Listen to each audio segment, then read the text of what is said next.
ഇന്ത്യയിൽ തന്നെ വളരെ അപൂർവമായി മാത്രം കാണാൻ സാധിക്കുന്ന വിൻറ്റേജ് ഇനത്തിൽപ്പെട്ട ഒരു വാഹനമാണ് പരിചയപ്പെടുത്തുന്നത്. കാഴ്ചയിൽ ഒരു മാരുതി 800 പക്ഷേ 800 അല്ല. ഇത് പത്തനംതിട്ട സ്വദേശിയായ സജു മാത്യുവാണ് നിലവിൽ ഈ വാഹനത്തിൻ്റെ ഉടമ. KCT 0050 ആണ് നമ്പർ. 1987 മോഡൽ വാഹനമാണ്. ഈ വാഹനത്തിൻ്റെ ഉടമ തന്നെ ഇതിൻ്റെ കൂടുതൽ വിശദാംശങ്ങൾ എന്തൊക്കെയാണ് ഈ വാഹനത്തിൻ്റെ പ്രത്യേകതകൾ എന്നുള്ളത് അദ്ദേഹം തന്നെ പറയും. ചേട്ടാ, 87 മോഡൽ ഒരു പടക്കുതിര. അതെ, 1987 മോഡലാണ്. പിന്നെ ഇതിൻ്റെ പ്രത്യേകത എന്ന് പറഞ്ഞു കഴിഞ്ഞാൽ ഇത് ഒരു മാരുതി 800 ഡീസലാണ്. മാരുതി 800 എന്ന് പറഞ്ഞാലും പറഞ്ഞ പോലെ എൻജിൻ ഒരു ഡയാഡ്സു എൻജിനാണ്. ഡയാഡ്സു 1000 cc. പിന്നുള്ള പ്രത്യേകത എന്ന് വെച്ച് കഴിഞ്ഞാൽ ഇതിൻ്റെ ഫസ്റ്റ് ഓണർ മുൻ മന്ത്രി ആർ ബാലകൃഷ്ണപിള്ള, അതായത് ഇപ്പോഴത്തെ നമ്മുടെ ഗതാഗത മന്ത്രിയുടെ പിതാവ്. തീർച്ചയായിട്ടും ഒരുപക്ഷെ നമ്മുടെ ഇപ്പോഴത്തെ ഗതാഗത മന്ത്രിയായിരിക്കും ഇത് ഏറ്റവും കൂടുതൽ ഉപയോഗിച്ചിരിക്കുന്നത് എന്നാണ് നമുക്ക് മനസ്സിലാക്കാൻ സാധിക്കുന്നത്. അദ്ദേഹത്തിൻ്റെ ചെറുപ്പകാലത്തൊക്കെ അല്ലേ? തീർച്ചയായിട്ടും. പിന്നുള്ള പ്രത്യേകത എന്ന് വെച്ച് കഴിഞ്ഞാൽ ഇതിൻ്റെ ഒരു ഫാൻസി നമ്പറാണ് KCT 50. അത് എല്ലാവരും ശ്രദ്ധിക്കപ്പെടുന്ന ഒരു നമ്പറാണ്. ഇതൊക്കെയാണ് ഇതിൻ്റെ പ്രത്യേകത. പിന്നെ ഇതിനകത്തുള്ള ഒരു വിശേഷത എന്ന് വെച്ച് കഴിഞ്ഞാൽ നമ്മൾ പെട്രോൾ പമ്പിൽ ചെല്ലുമ്പം സാധാരണ മാരുതി കൊണ്ടുചെന്ന് കഴിഞ്ഞാൽ പെട്രോൾ ആണല്ലോ. അപ്പം നമ്മൾ പറയും ഡീസൽ അടിക്കാൻ പറഞ്ഞു കഴിഞ്ഞാൽ ആൾക്കാരിങ്ങനെ വളരെ സംശയിച്ച് നിൽക്കും. നമ്മൾ ദൈവത്തെ ഓർത്തൊന്ന് അടിച്ചു തരാൻ പറയും ഡീസൽ. അങ്ങനെ ഒരു പ്രത്യേകത കൂടി ഇതിനുണ്ട്. അങ്ങനെ ഒരു പ്രശ്നമുണ്ട്. നമ്മൾ ധൃതി വെച്ച് എവിടെയെങ്കിലും പോകാൻ ചെന്നാലും അത് ഡീസൽ അടിക്കാൻ പറഞ്ഞാൽ പമ്പുകാർ അടിക്കത്തില്ലല്ലേ? ഈ ഒരാഴ്ച മുമ്പ് ഒരു സംഭവം ഉണ്ടായി. ഞാൻ ബിലീവേഴ്സ് ഹോസ്പിറ്റൽ വരെ പോകുമായിരുന്നു. അന്നേരം മുളക്കഴ പെട്രോൾ പമ്പിൽ കയറിയപ്പം ഒരു സ്ത്രീയോട് ഞാൻ പറഞ്ഞു ഡീസൽ അടിക്കാൻ പറഞ്ഞു. ഈ സ്ത്രീ ഡീസൽ അടിക്കത്തില്ല. എനിക്ക് അത്യാവശ്യമായിട്ട് ഹോസ്പിറ്റലിൽ പോവുകയും വേണം. ഞാൻ എന്നിട്ട് തൊഴുതി പറഞ്ഞു, എൻ്റെ പൊന്ന് ചേച്ചി ഇതൊന്ന് ഡീസൽ അടിക്കാൻ പറഞ്ഞു. അങ്ങനെ പിന്നെ അതിലെഴുതി വെച്ചിട്ടുണ്ട്, ഡീസലെന്ന് എഴുതി വെച്ചിട്ടുണ്ട്. അതുകൊണ്ട് പുള്ളിക്കാർ ഡീസൽ അടിച്ച് ഞങ്ങൾ പെട്ടെന്ന് പോവുകയും ചെയ്തു. പക്ഷേ എങ്കിൽ പോലും ഒരുപക്ഷെ അവരുടെയൊക്കെ അനുഭവത്തിൽ തന്നെ ആദ്യമായിട്ടായിരിക്കാം കാഴ്ചയിൽ ഒരു മാരുതി 800 അതിൽ ഡീസൽ അടിക്കുന്നത്. തീർച്ചയായിട്ടും. കാരണം എൻ്റെ അറിവ് വെച്ച് ഇപ്പോൾ ഒരു കേരളത്തിൽ ഇതുപോലെ ഒരു മാരുതി 800 ഒരു ഡീസൽ വണ്ടി ഉണ്ടോ എന്ന് എനിക്കറിയില്ല.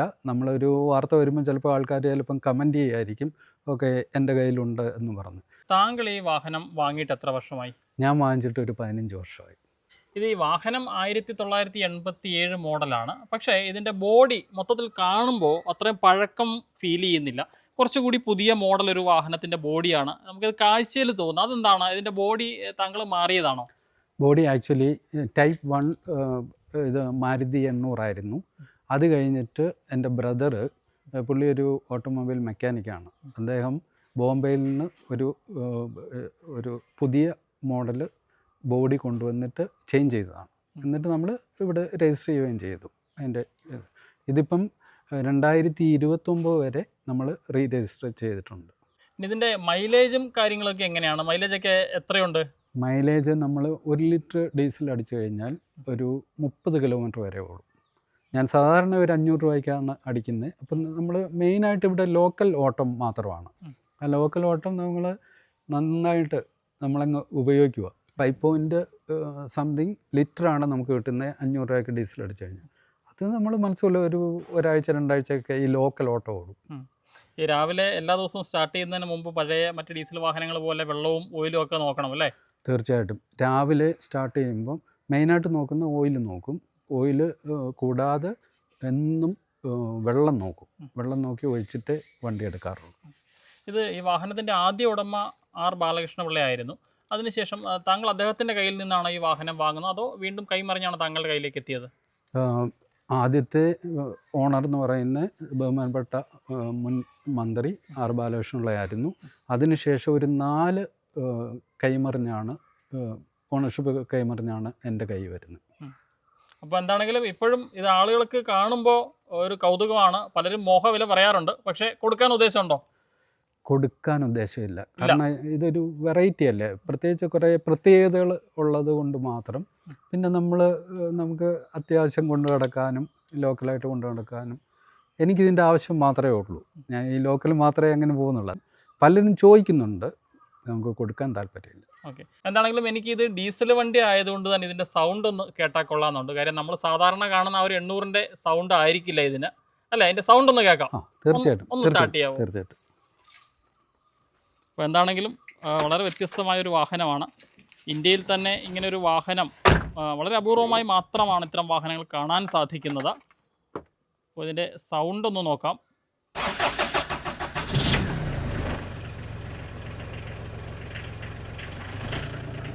ഇതിൻ്റെ സൗണ്ട് ഒരു രക്ഷയില്ല കേട്ടോ. നമ്മുടെ പഴയ അംബാസഡർ കാറുകളോ അല്ലെങ്കിൽ ജീപ്പൊക്കെ സ്റ്റാർട്ട് ചെയ്യുന്ന ആ ഒരു സൗണ്ടാണ്, ആ ഒരു ഫീലാണ് ഈ സൗണ്ട് കേൾക്കുമ്പോൾ. എന്താണെങ്കിലും ഇന്ത്യയിൽ തന്നെ വളരെ അപൂർവമായി മാത്രം കാണാൻ സാധിക്കുന്ന ഒരു വിൻറ്റേജ് ഇനത്തിൽപ്പെട്ട വാഹനമാണ് KCT 0050 എന്നാണ് ഈ വാഹനത്തിൻ്റെ രജിസ്ട്രേഷൻ നമ്പർ. ഇതിൻ്റെ ആദ്യ ഉടമ മുൻ മന്ത്രിയും നിലവിലെ നമ്മുടെ ഗതാഗത മന്ത്രിയുടെ പിതാവുമായ R. ബാലകൃഷ്ണപിള്ളയായിരുന്നു. അദ്ദേഹത്തിൻ്റെ കയ്യിൽ നിന്നും 4ാമത്തെ ഓണറാണ് നിലവിൽ പത്തനംതിട്ട സ്വദേശിയായിട്ടുള്ള സജു മാത്യു. 1987 മോഡൽ വാഹനമാണിത്. ഒരുപാട് ആളുകൾ ഇത് കാണുമ്പോൾ മോഹവില പറയാറുണ്ട്, എത്ര രൂപ വേണമെങ്കിലും തരാം എന്ന് പറയാറുണ്ട് എന്നാണ് സജു മാത്യു പറയുന്നത്. പക്ഷേ ഈ വാഹനം അങ്ങനെ വിട്ടുകൊടുക്കാൻ സജു മാത്യു ഉദ്ദേശിക്കുന്നില്ല.